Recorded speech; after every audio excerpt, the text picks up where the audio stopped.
சுன்னாகம் மற்றும் அதனை அண்மித்த பகுதிகளில் உள்ள கிணற்று நீரில் கழிவு எண்ணெய் கலந்துள்ளமை தமது அன்றாட வாழ்வில் தாக்கம் செலுத்துவதாக பிரதேச மக்கள் கூறுகின்றனர்.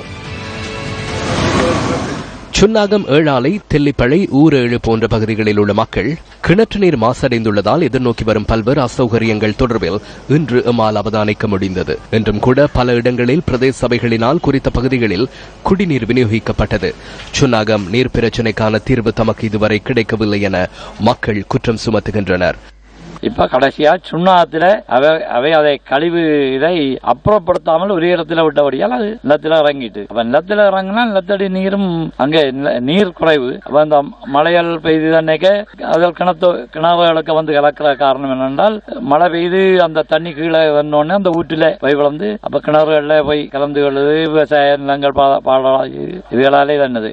சுன்னாகத்தில் உள்ள அனல் மின் நிலையத்திலிருந்து வெளியேறும் கழிவு எண்ணெய் கிணறுகளில் கலந்து கிணற்று நீர் மாசடைந்துள்ளதாக மக்கள் கூறுகின்றனர். இதனால் விவசாய நடவடிக்கைகளின் போது தமது விளைச்சல் பாதிக்கப்படுவதாகவும் மக்கள் கூறுகின்றனர். தோட்டம் செய்யற நாங்கள் சுண்ணாங்களுக்கு தான் எங்களோட சொந்த இடம். எங்களோட தோட்ட காணிக்க எண்ணெய் கிணத்துல எண்ணெய் இருக்குது. எண்ணெயால நாங்கள் விவசாயம் செய்ய பயமா இருக்கு. அதால வர நோயால் எண்ணெயாலாம் பெருகுதோ என்று தெரியாம இருக்குது.